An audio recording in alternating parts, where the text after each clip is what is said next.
معاملے میں ایک نمبر بن جاؤ بس. پیسوں کے معاملے میں بولتے کیوں نہیں, ایک نمبر بن جاؤ. لچڑپن جو ہے نا چھوڑ دو, لچڑپن چھوڑ. لچڑپن ہوتا ہے کوئی پیسہ لے لینا, اس سے نکلوانا کسی کے باپ میں طاقت نہیں ہے, چاہے وہ 4 مہینے لگا کے آیا ہوا ہو, چاہے وہ بزرگوں کی خانقاہوں کا منجھا ہوا ہو, حج کر کے آیا ہو, کمبخت پیسے نہیں دے گا آپ کے واپس. لیتے ہوئے ایسا بنے گا جیسے مر رہا ہے, یہ قحط سے مر جائے گا تھوڑی دیر میں. مانگتے ہوئے ایسا ہوگا, ایسی اس کی حالت ہوگی, آپ کہو گے تو مجھے بھی کھا جا, ٹھیک ہے نا. ایسا لچڑپن دکھائے گا. اور لینے کے بعد پہلے بڑے سنہری باغ دکھائے گا, ابے بھائی میرے لیے کوئی مسئلہ نہیں, 4-5 لاکھ تو کوئی میرے لیے مسئلہ ہی نہیں, جب چاہو گے دے دوں. نہیں دے گا, دے گا نہیں, یہ بتا دوں آپ. وہ حاجی ہو سکتا ہے, وہ عمرہ کرنے جائے گا, وہ تہجد گزار ہوگا, وہ 27ویں رات پہ رو رو کے کارپٹ کو اتنا بھگو دے گا کہ اب کارپٹ دھونے کی ضرورت نہیں ہے, اتنا روئے گا 27ویں رات کو. مگر اس کمبخت کے ذمے جو پیسے ہیں نا وہ یہ نہیں دے گا, وہ ٹہلائے گا. پیسوں کے معاملے میں ایسے بن جاؤ کہ جس کے پیسے آپ نے دینے ہیں نا اس سے زیادہ آپ کو دینے کی ٹینشن ہو. یہاں بھی میں تعریف کے لیے نہیں کہہ رہا, اللہ کی قسم میری تعریف کے مقصد نہیں, صرف بتانے کے لیے کہ تاکہ سیکھ لیں. جتنے راشن دکانوں سے آتے ہیں نا ہمارے یہاں, مالک مکان کو میں کرایہ دیتا ہوں, آپ ذرا ان مالک مکانوں سے جا کے پوچھیں مفتی صاحب کا رویہ کیا ہے. ابھی 3 دن پہلے میں نے راشن والے کو جا کے ڈانٹا ہے کہ یار اللہ کے بندے تمہیں کتنے عرصے سے کہہ رہا ہوں کہ تعویذ بنا کے دے, وہ تعویذ کہتا ہوں میں اس کو پیار سے, بل آتا ہے نا کہ اتنا آٹا اتنے چاول, اور تو وہ پرچی پہ لے کے دیتا تو وہ ایک دم نا اس سے آدمی کو وہ ہونے لگتا ہے, اثر ہوتا ہے نا پرچی کا, سنتے ہی ابھی کیا ہو گیا, ٹھیک ہے نا. تو وہ تعویذ ہی ہے نا, گلے میں لٹکانے کی بھی ضرورت نہیں, ہاتھ میں آیا اور آدمی عجیب اوسان خطا ہو گیا, یار یہ کیا ہو گیا, مہنگائی اتنی اسپیڈ سے بڑھ رہی ہے. تو میں اس سے پیار سے اس کو جو بل ہے نا اس کو کیا کہتا ہوں, تعویذ. تو میں اس سے جا جا کے بولتا ہوں بھائی تو تعویذ کیوں نہیں دے رہا, وجہ کیا ہے, ہمیں الحمدللہ اس کو پیسے لینے کی اتنی ٹینشن نہیں ہے جتنی ہمیں دینے کی ہے.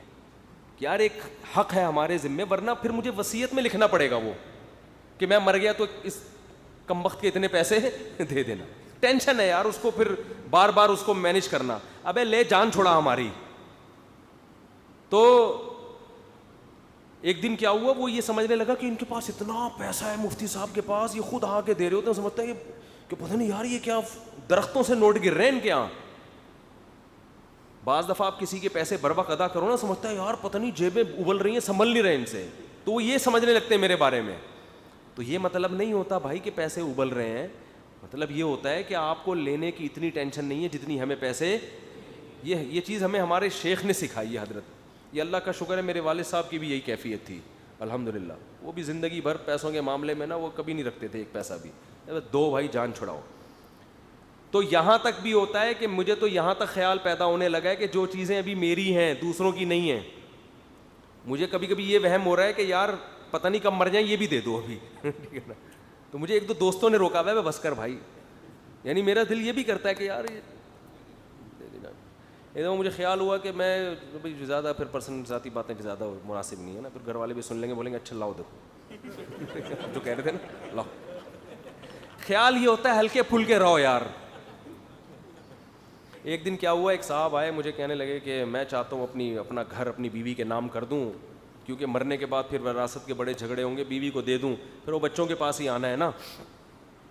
لیکن پھر یہ ڈر ہوتا ہے کہ اگر دے دیا بیوی بھاگ نہ جائے, بیوی بھاگ نہ جائے. میں نے کہا یہ تو بعض کیسز ایسے بھی آئے ہیں, بیوی کا ہمارا پراپرٹی کی اس کی نیت ہی بدل گئی بعد میں, تو یہ خطرہ تو ہے. لیکن میں نے کہا ویسے ایک مشورہ پتہ ہے کیا ہے, دے دو, بھاگ جائے تو بھاگ جائے. میں نے کہا دے دو, بھاگ جائے تو بھاگ جائے. میں نے کہا اتنا بڑا ظرف کر لو, اس کی اگر اس کی نیت خراب ہے تو وہ بھگتے گی خود ہی, اپنی ذمہ داری پوری کر لو. تمہیں اگر یہ ڈر ہے, وارثوں میں لڑائیاں ہو جاتی ہیں نا, خون خرابے ہو جاتے ہیں, بعض دفعہ بچوں میں قاتلانہ لڑائیاں شروع ہو جاتی ہیں, اتنے پھڈے ہوتے ہیں. تو وہ شوہر یہ چاہ رہا تھا کہ زندگی میں گھر کس کو مالک بنا دوں, بیوی کو بنا دوں مالک, تاکہ میں اس کے مرنے کے چانسز تھے, اس کی بیگم بھی جوان تھی اس کی, تو مجھ سے مشورہ لے رہا تھا, میں نے کہا دے دے بھائی, بیگم کو مالک بنا دے, آرام سے مر جا. ٹھیک ہے نا, بچوں میں کیونکہ ماں کے پاس ہوں گے تو بچے ہی استعمال کریں گے نا, پھر ماں کے مرنے کے بعد بچوں کے پاس ہی آنا, اس وقت تک بچے بڑے ہو جائیں گے, کوئی مسئلہ اتنا نہیں ہوگا. تو پھر مجھے کہنے لگا یار ایک خطرہ ہے کہ وہ کہیں بھاگنے جائے. تو ایک دم میں نے پہلے تو میں نے کہا ہاں بھائی یہ خطرہ تو ہے, 10 منٹ میں نے سوچنے کے بعد کہ میں نے کہا بھاگ جائے تو بھاگ جائے یار, کیا کرے, ابھی تو ویسے ہی بوڑھا ہو گیا ہے. ٹھیک ہے نا, کیونکہ آ جانا بوریا بستر لے کے مسجد میں, یعنی کرنا کیا ہے تو نے اس مکان کا, مطلب میرا بیوی کو بھگانے کی نیت نہیں تھی, میرا مقصد یہ تھا ان اینٹوں سے تو نے اتنا دل کیوں لگایا ہے, جب تو مرنے والا ہے تو چھوڑ یار, بیوی سے جو فائدے تو نے اٹھانے تھے وہ اٹھا لیے. بڑھاپے میں بے وفا عورت تو ویسے بھی کسی کام کی نہیں ہوتی نا, وہ نہیں بھی بھاگی تو کیا خدمت کرے گی, تو چل چھوڑ, دل بڑا کر لے, لڑائیوں سے تو بچ جائیں گے. یہ بھی ایک پیکیج ہے, لیکن یہ بہت سوچ سمجھ کے, اس کے لیے دل گردہ تھوڑا ضرورت سے زیادہ بڑا ہوگا تو پھر اس پیکیج پر عمل کریں, ورنہ نارمل لوگوں کے لیے یہ پیکیج نہیں.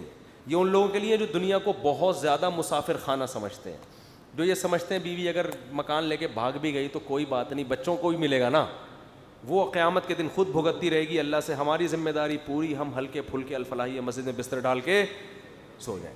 مدنی مسجد زندہ باد, سہروزہ 4 اتنے پیسے رکھ لو کہ 4 مہینے لگا سکو, ہنسی خوشی زندگی گزاریں گے اور کیا. لیکن یہ تھوڑا زیادہ ہیوی ڈوز ہو گئی ہے, اس کے لیے بہت زیادہ دل گردہ بڑا ہونا چاہیے. لیکن بعض لوگوں کا ہوتا ہے ایسا, اتنا بڑا بھی ہوتا ہے کہ بھاگ بھی جائے تو کوئی ٹینشن کی بات نہیں ہے, کوئی بات نہیں, انہی کے لیے بنایا تھا ہم نے.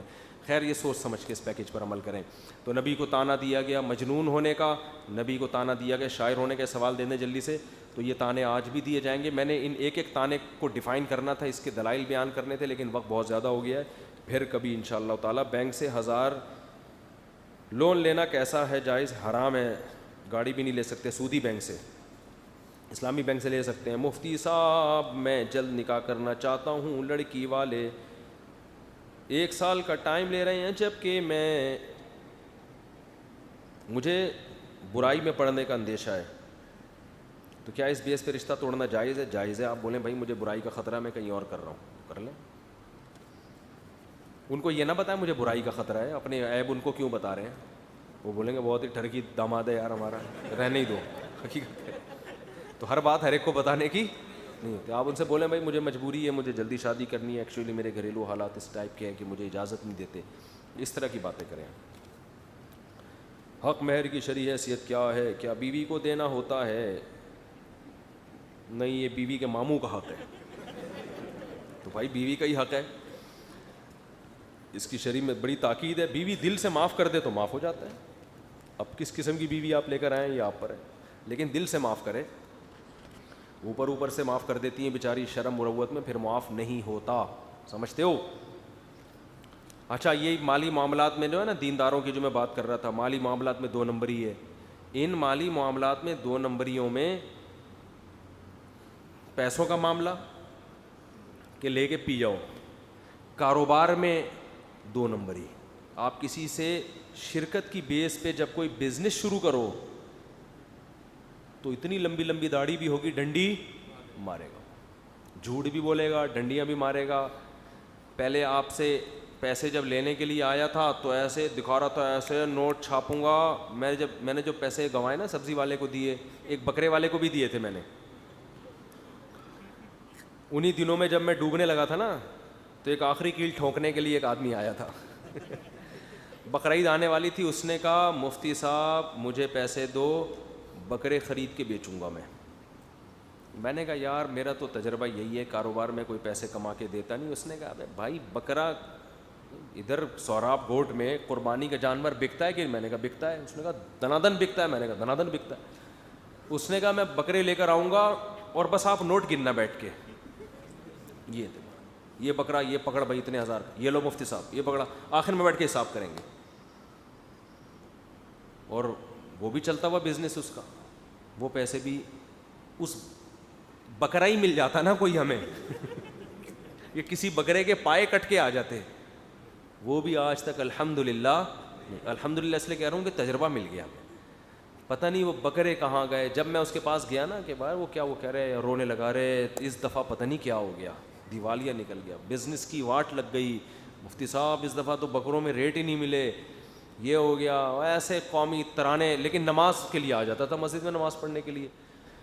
تو یہ بی بی تمیزہ کا وضو ہے میرے بھائی، یہ نہیں ٹوٹتا. ہمارا تقویٰ نہیں ٹوٹتا، نہ ہمارا حج ٹوٹتا ہے گناہ کرنے سے، نہ ہمارا عمرہ ٹوٹتا ہے. بی بی تمیزہ کا وضو بتا دیتا ہوں. ایک بی بی تمیزہ گاؤں میں نماز نہیں پڑھتی تھی. امام صاحب نے کہا بھائی تو نماز پڑھا کر. اس نے کہا وضو کرنا نہیں آتا تو کیسے پڑھوں. امام صاحب نے اس کو وضو کرایا، پورا وضو کرایا، نماز پڑھائی. اور پھر امام صاحب سفر پہ چلے گئے. 8-10 سال کے بعد آئے. بی بی تمیزہ سے پوچھا ہاں بھائی نماز پڑھتی الحمدللہ، ایک دن کا بھی ناغہ نہیں کیا، پڑھ رہی ہوں. اس نے کہا وضو کرتی ہے نا. اس نے کہا وہ تو آپ کرا کے چلے گئے تھے.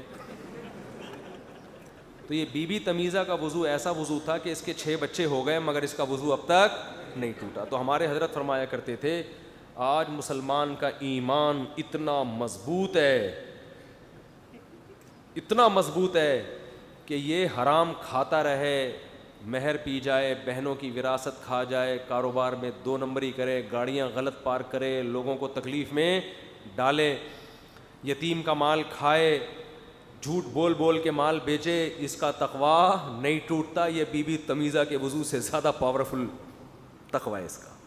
تو یہ خوش فہمیاں ہیں، ان سے ہمیں نکل جانا ہے. معاملات میں 1 نمبر بن کے رہو، کسی کی جیب پہ نظر نہ رکھو، اور اپنا معاملہ بالکل صاف ستھرا دینا سیکھو. لو بھائی تو آپ دیکھو انشاءاللہ اللہ بھی نوازتا ہے. پھر مفتی صاحب میں، اور یہ بھی یاد رکھو کہ سخاوت میں بھی جب کوئی پیسے مانگے نا تو نہ کرنا بھی سیکھو. سمجھ رہے؟ یا تو دل اتنا بڑا کرو کہ اگر اس نے نہیں دیے تو برداشت کر لو گے. رشتہ دار بھی پیسے مانگ رہے ہیں، قرض مانگ رہے ہیں، تو یہ ذہن میں رکھ لو واپسی کا 1% چانس ہے. تو وجہ کیا ہے؟ آپ نے قرض دے دیا، وہ واپس نہیں دے گا تو پھر آپ ٹینشن میں آتے ہو. تو یہ ذہن میں رکھ کے دیا کرو، نہیں دیے تو میں برداشت کر لوں گا. اس کو تو نہیں بولو کہ نہیں چاہیے واپس، کو تو بولو. بعض لوگ دے بھی دیتے ہیں، ایسے بھی لوگ مارکیٹ میں ہیں، لیکن اکثر نہیں دیتے. پھر رشتہ داری جڑنے کے بجائے اور زیادہ ٹوٹتی ہے. تو پہلے ہی ذہن میں رکھا کرو. اور اگر اتنا افورڈ نہیں کر سکتے بولو نہیں ہے بھائی. کیا بولو؟ یہ اس میں کوئی گناہ نہیں. وہ جو دینے کے بعد معاملات خراب ہوں گے نا وہ زیادہ گناہ ہے. قرآن کیا کہتا ہے؟ قول معروف و مغفرۃ خیر من صدقۃ یتبعها اذی. شروع میں معذرت کر لینا اس تکلیف سے بہتر.